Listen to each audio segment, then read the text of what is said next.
Mwiriwe canke mwaramutse bivanye naho muherereye nshuti namwe bagenzi mudahengeshanya gukurikirana imbonesha kure yanyu JCTV.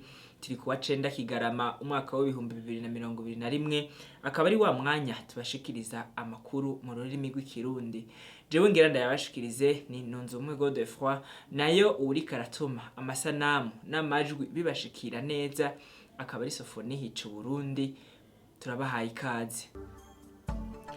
Amakuru tugira tubashikirize agizwe n'ingingo nkuru zikurikira. Ubushikiranganji bw'imigenderanire n'ayandi makungu bwatunganije ikiganiro kubaserukira ibihugu byabo n'amashirahamwe mpuzamakungu akorera mu Burundi. Murabikurikirana muri ano makuru. Umukuru w'inama nkuru ijejwe gukinga no kurwanya no kurandurana n'imizi ihonyabwoko, umushinga amateka Engineer Jean Dodier Mutabazi yatanze itangazo ku barundi bose mu budasa bwabo.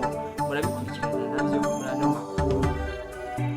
Ishirahamwe Parseme ryatanze ikiganiro ku banditsi n'abamenyesha makuru mu ntumbero yo kubamenyesha ko inegura uburyo ibikorwa bimwe bikorwa na leta nko gutanga amasoko, konona ubutunzi bw'igihugu, kujya ibiturire n'ibindi bikorwa. Nibinyene murabikurikirana muri ano makuru. Mu mwanya inkuru imwe ukwayo.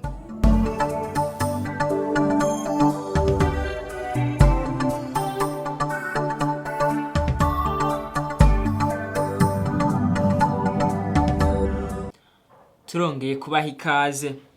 Ubushikiranganji bw'imigenderanire n'ayandi makungu bwatunganije ikiganiro kubaserukira ibihugu byabo n'amashirahamwe mpuzamakungu hano mu Burundi. Hari mu ntumbero yo guhanahana ivyiyumviro kubijanye no guteza imbere imigenderanire hagati y'u Burundi n'amakungu. Ni inkuru dukesha Ponsier Sibomana. Kuri uyu wa 9 Kigarama uyu mwaka, ubushikiranganji bw'imigenderanire n'ayandi makungu bw'u Burundi bwatunganije ikiganiro n'abaserukira ibihugu byabo n'amashirahamwe mpuzamakungu akorera mu Burundi mu ntumbero yo gushikiriza bimwe mu vyaranguwe na leta y'u Burundi ibicishije muri ubwo bushikiranganji, hamwe no guhanahana ivyiyumviro vyotuma izo mpande zompi zitera imbere. Ambassadeur Albert Shingiro arongoye ubwo bushikiranganji yamenyesheje ibikuru vyaranguwe na leta y'u Burundi bicishije muri ubwo bushikiranganji, aho yashimikiye ku bintu bitandatu: intwari ibereye, amagara y'abantu, guteza imbere igisata c'uburimyi n'ubworozi, uguhakaza ugwaruka, ugutahukana impunzi, hamwe no gukurikirana abakukuruke. Yamenyesheje kandi ko leta yashizeho uburyo bwo kurwanya igiturire, aho yatanze akarorero kabamaze gufungwa abandi bagakugwa mu buzi n'umukuru w'igihugu. Aha kavuga ko kugira ngo igiturire gituzwe burundu mu gihugu cy'u Burundi hagiye kuzoza hatangwa inyigisho ku bene gihugu zijanye n'amabi ategwa n'ibiturire. Yarangije asaba abagwizatunga mpuzamakungu kuzana imitahe yabo mu Burundi kuko u Burundi ari nyabagendwa. Umukuru w'inama nkuru ijejwe gukinga no kurandurana n'imizi ihonyabwoko, umushinga amateka Engineer Jean Dodier Mutabazi yatanze itangazo mu ntumbero yo gutera akamo abarundi bose mu budasa bwabo: abahutu, abatutsi, abatwa, abakiri bato n'abakuze, abagore n'abagabo, abakatolika n'abaporoti n'abisilamu, imigambwe yose, abigenga n'abamenyesha makuru, gusenyera ku mugozi umwe mu gukinga amabi aturutse ku macakubiri aho yozanana hose. Tumukurikire. Inama nkuru y'igihugu ijejwe gukinga no kurandurana n'imizi ihonyabwoko, amabi aturutse ku ntambara n'ayandi mabi asinzikaza agatakazi na muntu, ishikirije aho twibuka imyaka 73 iheze ishirahamwe mpuzamakungu ONU ryemeje amasezerano akinga akongera agahasha ihonyabwoko. Kwigenekerezo rya 9 Kigarama uyu mwaka, ibihugu byo kwisi yose biramutse bihimbaza imyaka 23 irangiye inama mpuzamakungu ya ONU yemeje amasezerano yo gukinga no guhasha ihonyabwoko. Mu gihugu cacu ayo masezerano yemejwe n'itegeko bwirizwa nimero 1 agakwego ubusa 9 yo kwa 2022 mu Kakaro umwaka w'1996. Kuwa 8 Rusama umwaka wa 2003 mwibwirizwa nimero 1 agakwego ubusa 4 Uburundi bwaremeje itegeko rihasha icyaha cy'ihonyabwoko amabaturutse ku ntambara n'andi mabi asinzikaza agateka kazina muntu. Kuva ku igenekerezo rya 23 Kigarama umwaka wa 2017 inama nkuru y'igihugu ijejwe gukinga no kurandurana n'imizi ihonyabwoko ikaba iri ku kivi mu kazi kayo ka misi yose, ikaba iriko irigisha abarundi mu mihingo yose ivyerekeye gukinga no kurandurana n'imizi ihonyabwoko amabi aturutse ku ntambara n'andi mabasinzikaza agateka kazina muntu kugira ngo ntaza asubire gushikira igihugu cacu c'u Burundi. Mu myaka yakurikiye ukwikukira Uburundi bwaraciye mu bwicanyi bwakomotse ku macakubiri y'amoko hari mu myaka y'igihumbi 1922 no mu gihumbi 1993, tutibagiye ibyabaye igihumbi 1965 n'igihumbi 1988. Ayo mabi akaba yarasasitse inganda z'inzirakarengane. Kuva umwaka w'ibihumbi 2000 na cyane cyane mu 2003 gushika mu 2006 Uburundi bwarashyize ku masezerano yo kurangiza intambara burundu biciye mu masezerano. Kuva ico gihe inzego zagiye ziratorwa n'abenegihugu haba mu mwaka wa 2005, mu 2010, mu 2015 n'ejo bundi mu 2020 zarateye intambwe iboneka kugira ngo igihugu gitsimbataremo amahoro, demokrasi, iterambere rirama no kunywanisha abarundi. Uno munsi kugenekerezo rya 9 Kigarama uyu mwaka twibuka bose bahitanywe n'ayo mabi y'amacakubiri, tukongera tugahoza imiryango yabuze.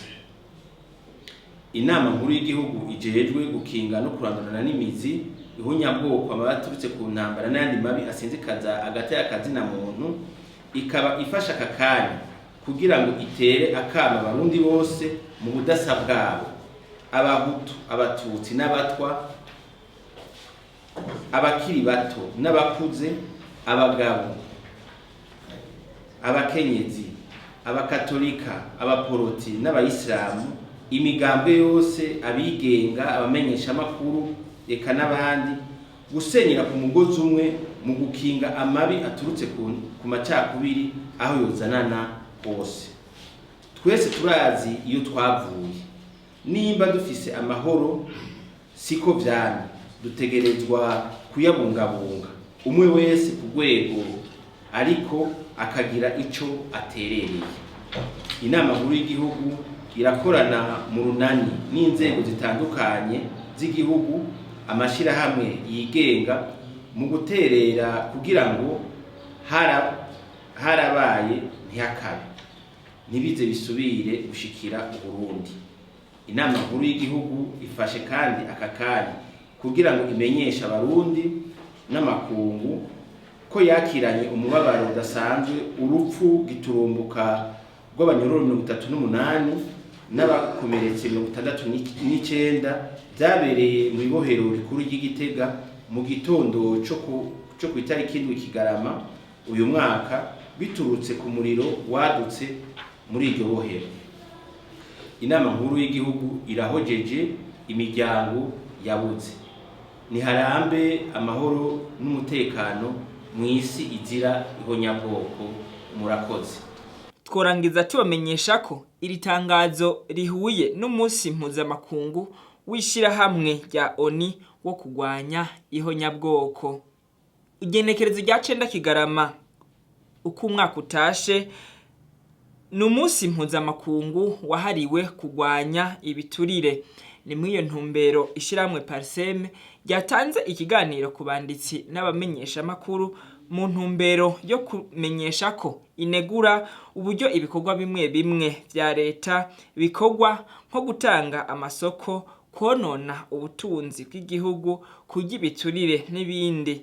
Mugisha Davidi aratubwira ido nido. Cenda Kigarama uko umwaka utashe harahimbazwa umunsi mpuzamakungu wahariwe kurwanya igiturire. Ishirahamwe Parsem ridaharanira inyungu za politike ryatunganije ikiganiro ku banditsi n'abamenyesha makuru. Faustin Ndikumana arongoye ishirahamwe Parsem mu ijambo ryiwe yamenyesheje ko anegura ibijanye n'amasoko atangwa na leta ko adakurikiza amategeko kuko bidashobora kubandanya gutyo abantu barorera.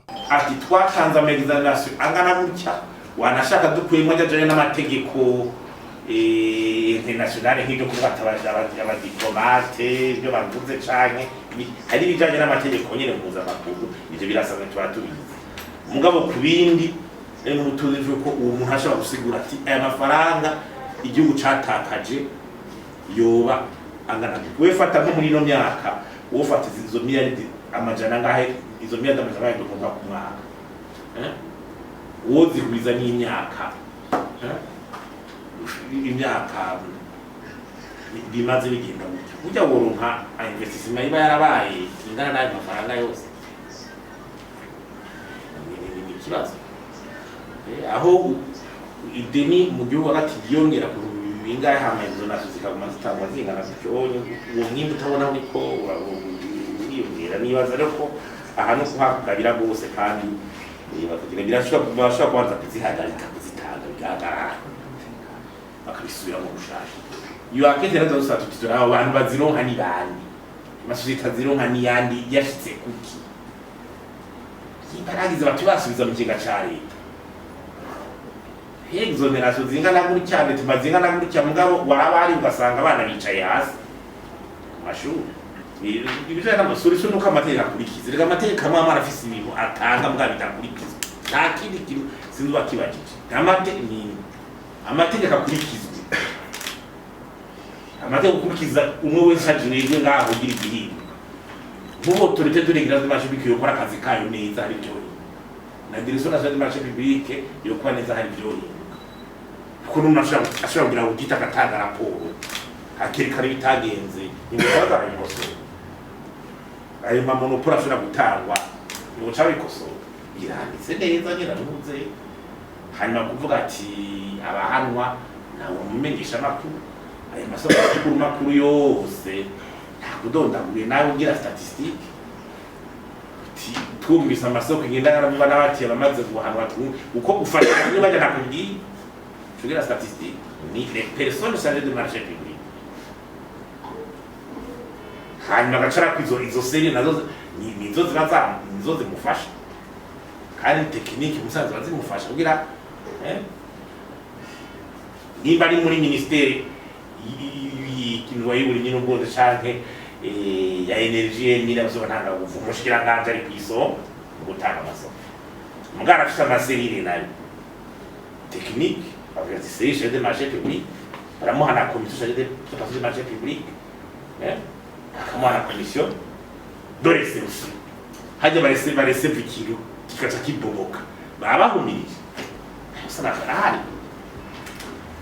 ntibishobora kubuza ibintu birananya gutya abantu turorera ari igihugu kiratujana igisata c'amasoko ya leta nico gishaka kwereka neza isura y'ingene Rwanda iturira yuko biragenda. Yamenyesheje kandi ko iyo hageze ko amasoko atangwa hari abantu bakugwamwo kubera isoko iba yateguriwe umuntu, ivyo bikaba bisubiza igihugu inyuma. Ni ibindi baca bagira basanga ariko barakuramwo abana bari yabitwaje tubu kugira isoko usanga barateguriye nk'umuntu basanga ni ibintu biba abagere bizeza bigasubiza inyuma igihugu ko handiho ubuzima naho hagara aravuga ati muri regide zo kuvuga ngo haraguzwe ibintu bitakenewe ngo birunza kumara mu byo kuva muri za onatere ngo hari amasoko yazaye kiri gikora icuma caguzwe hana mwani kiriko kirakora era yagiye bari reserusoni ukega atangwe kubomoka bagize kushimwe amashuri yubatswe ugasanga wabayubatse arabomoka haciye iminsi mikeyi deja n'uwogira ingene amashuri yubatswe amwe twaturubaka n'ingene byaza biratangwa n'iko urabona ko ari ikibazo c'amasoko nibaza yuko kiradushikanayo tudahimbiye kiradushikanayo ntayo kajeki nta kete numvise nyimara abanije bandikiye ubushikiranganje ati nyabo na nyabo none uwo muceri ni wakena ubikiro cageze kuri 2500 3000 hafi n'umuceri usanzwe kinamubaza ku masoko none tuzatubikiwe n'iki none ico gihe bajya bose navuze nta bari aha rero ko twava mu bintu nyene byo ngabo twizere yuko kubera diarama maze ko zirabaje zibamye yabaye twizere yuko hagiye gufatwa ingingo zikomeye. Ni no kuri no nkuru turangirije ko amakuru twari twabateguriye kuri uno munsi tubamenyesha ko nubundi imbonesha kure yanyu JCTV mubandanya kuyikurikirana muciye ku mbuga ngurukana bumenyi nka YouTube, Facebook, Twitter na Instagram mwanditse akajambo JCTV naho gutaha.